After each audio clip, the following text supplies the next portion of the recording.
তারা স্বীকারও করেছে তারা কিভাবে পিটিয়েছে। বাংলাদেশের মহান মুক্তিযুদ্ধের প্রথম প্রতিযোদ্ধা হচ্ছে বাংলাদেশ পুলিশ। পুলিশ সবসময় দুর্দিনে দুঃসময়ে সম্মুখযুদ্ধ হিসাবে সামনে এগিয়ে আসে। অর্থাৎ আপনারা লক্ষ্য করেছেন যে স্বাধীনতা বিরোধী অপশক্তি প্রথম টার্গেট ছিল পুলিশ। তার উদ্দেশ্যটা ছিল তারা বারবার তারা রাষ্ট্রীয় স্থাপনাগুলিতে 28 অক্টোবরের পরও দেখেছেন তারা রাষ্ট্রীয় স্থাপনাগুলি বিশেষ করে প্রধান বিচারপতির বাসভবন শুরু করে আমাদের পুলিশ হাসপাতালে তারা হামলা করেছে, পুলিশকে পিটিয়ে হত্যা করেছে।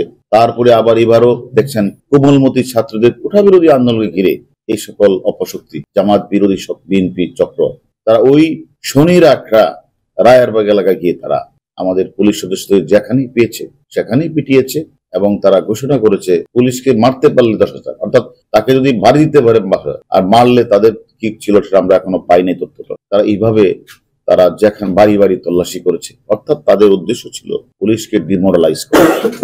এবং পুলিশকে যদি ডিমোরালাইজ করতে পারে তাহলে বোধহয় তাদের যে আন্দোলন তারা মনে করেছিল যে তারা সাকসেস হবে এবং তারা মনে করেছিল পুলিশকে মনোবল ভেঙে দিয়ে পুলিশকে যদি হত্যা করতে পারে তাহলে পুলিশ হয়তো পিছিয়ে যাবে, তখন তারা এই রাষ্ট্রকে গণতান্ত্রিক সরকারকে তারা অকার্যকর রাষ্ট্রে পরিণত করবে এবং এই দেশটাকে আবার তারা পিছিয়ে নেওয়ার একটা মূল নীল নকশা ছিল। তাই আমি মনে করি বাংলাদেশ পুলিশ আমরা অত্যন্ত দেশের জন্য স্বাধীনতার জন্য আমাদের পুলিশ আত্মাহুতি দিয়েছে এবং আবার বিভিন্ন আন্দোলন সংগ্রামে 2013, 14, 15 সালে বিভিন্ন আন্দোলন মানে 23 সালে 28 অক্টোবরের পরে বিভিন্ন আন্দোলনের সময় আমাদের পুলিশ কিন্তু রক্ত দিয়েছে, আত্মাহুতি দিয়েছে। এটা আমাদের কাছে মানে অত্যন্ত পীড়াদায়ক যে আমরা মনে করি যে আমাদের সাংবাদিক মানে ভাইদের কাছে আমরা একটা বিনীতভাবে বলতে চাই যে হয়তো আমাদের মাঝ থেকে 3 জন পুলিশ চলে গেছে এই কোঠা বিরোধী আন্দোলন ঘিরে। এটা আমাদের কাছে তার ফ্যামিলির জন্য আমাদের অত্যন্ত কষ্ট হচ্ছে যে তারা আমাদের মাঝে নেই। কিন্তু এটা ঠিক, পুলিশকে ডিমোরালাইজ করা যাবে না।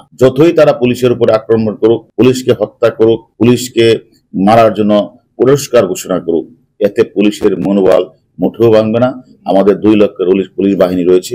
আমরা সামনের দিনগুলিতে আমরা যারা আমাদের পুলিশকে হত্যা করেছে, সাধারণ মানুষকে হত্যা করেছে এবং আপনারা জানেন গাজীপুরের মেয়র জাহাঙ্গীরের যে বডিগার্ড তাকে ঝুলিয়েও তারা হত্যা করেছে এবং আমাদের রাষ্ট্রীয় যে গুরুত্বপূর্ণ স্থাপনা আপনারা জানেন স্বপ্নের মেট্রো রেলে তারা আগুন লাগিয়েছে এবং সেতু ভবন, ডাটা সেন্টার, বিটিভি ভবনে তারা আগুন লাগিয়েছে। আমরা বাংলাদেশ পুলিশের প্রতিটি সদস্য আমরা বিভিন্নভাবে ডাটা আমরা আমাদের মোবাইল ফোন এবং বিভিন্ন ধরনের ডিজিটাল ডিভাইস সবগুলি আমরা অ্যানালাইজ করছি, ভিডিও ফুটেজ গুলি আমরা অ্যানালাইজ করছি। আমরা মনে করি অনেক বিএনপি জামাতের গুরুত্বপূর্ণ সদস্য যারা হত্যাকাণ্ডে অংশগ্রহণ করেছে, হত্যাকাণ্ডের নেতৃত্ব দিয়েছে, অর্থের যোগান দিয়েছে, আমরা তাদেরকে আইনের আওতায় নিয়ে এসেছি এবং তাদের মোবাইল ফোনে আমরা সেই সকল তথ্য আমরা পাচ্ছি। আমরা এই তথ্যের ভিত্তিতে আরো যারা যারা বাংলাদেশের যেখানে লুকিয়ে আছে সেখান থেকে তাদেরকে ধরে এনে আমরা আইনের আওতায় এনে বিচারের মুখোমুখি আমরা দাঁড় করাবই। এবং আমি মনে করি যারা এই ঘোষণা দিয়েছিল তারা টাকা দিবে পুলিশকে বা ছাত্রলীগকে বা সাধারণ মানুষকে যেতে পারলে তাদেরও আমরা গ্রেপ্তার করেছি। যারা পুলিশ সদস্যকে পিটিয়ে হত্যা করেছে তাদের 6 জনকে আমরা গ্রেপ্তার করেছি। আমরা মনে করি যারা মেট্রো রেলে আগুন দিয়েছিল সে সকল চক্রের সন্ধান আমরা পেয়েছি।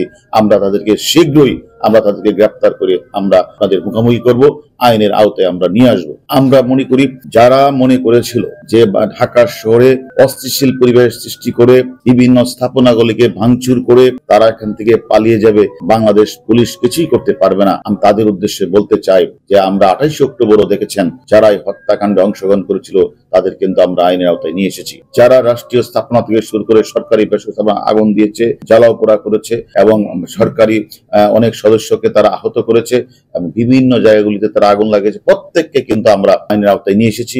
আমাদের জিজ্ঞাসাবাদ চলছে, তাদের জিজ্ঞাসাবাদে আমরা অনেক গুরুত্বপূর্ণ তথ্য পাচ্ছি। আমরা মনে করি এই তথ্যের আলোকে আমরা অন্যান্যদেরকেও আইনের আওতায় নিয়ে আসতে পারব।